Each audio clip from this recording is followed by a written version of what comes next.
3D printing challenge 2, you've got two options. You either got this video where I'm going to show you how to make a vase in 3D, and then you can 3D print a vase of your own design, custom this time. I say vase, it could be like a pencil holder or just something to put on your desk, even an egg cup. Anyway, so that's option 1. Option 2 is another video where you can design your own wheel, like a wheel for a toy car, or like a scale model of an alloy wheel on a car. But watch the other video in the playlist. So anyway, if you're going with the vase or cup, follow this video. This is the kind of thing I'm talking about. It's going to be hollow.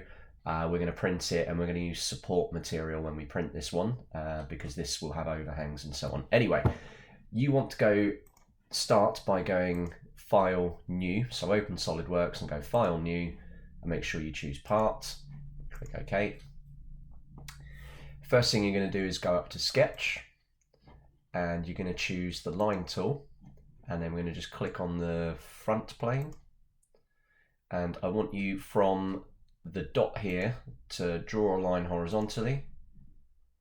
Right click, select, sorry, just so you unselect it, then go and pick the line tool again.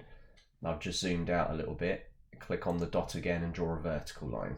Okay, and right click, select when you're done. We're now going to put some dimensions on these because I want you all to limit the size of your vase or whatever you design. I don't want them being too huge or they'll take days to print. So you're going to go up to Smart Dimension, click on this line, click and give that a dimension of 120.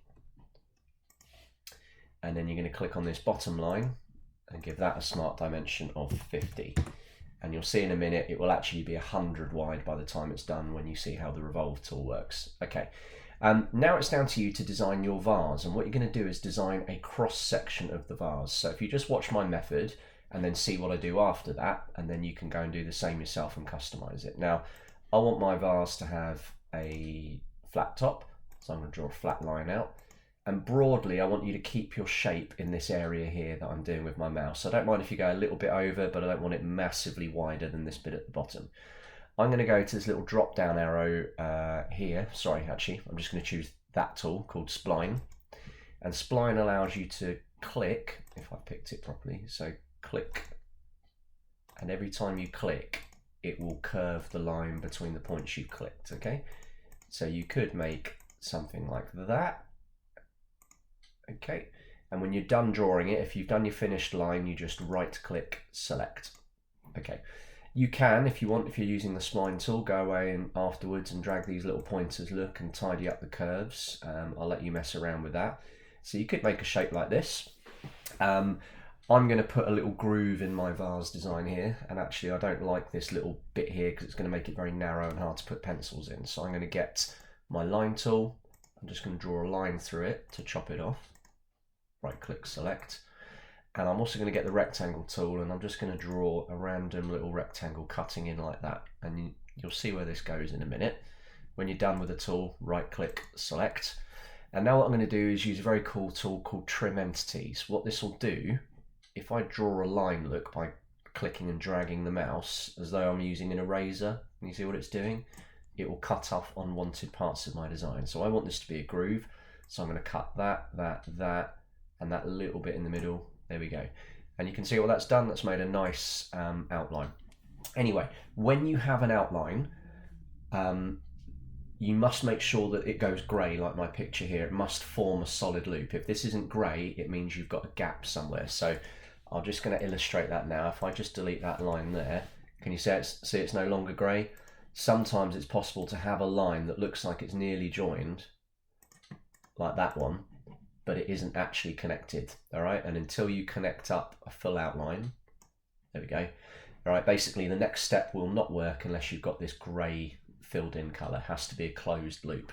Okay, when you're happy with your shape, you can click up here, finish sketch, and we're gonna go to features, and we're gonna use this tool called Revolve Base.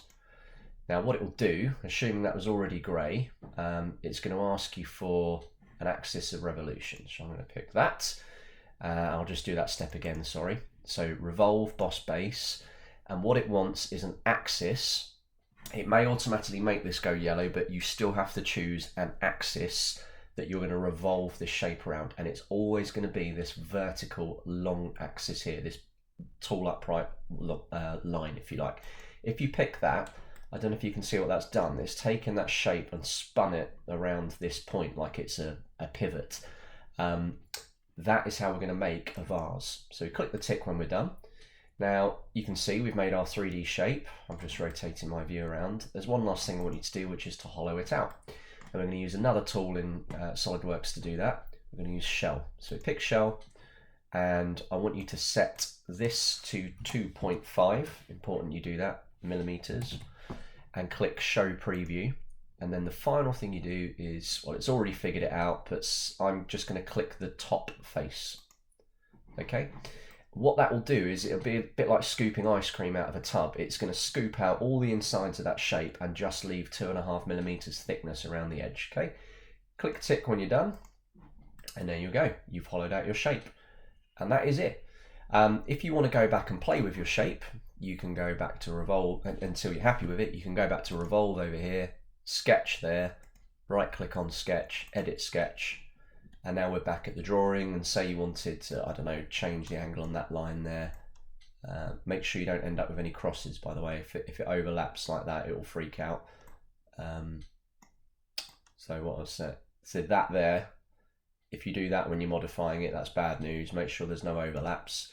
But anyway, I can make my tweaks here, for instance. I don't know, maybe I want that further in, yada yada.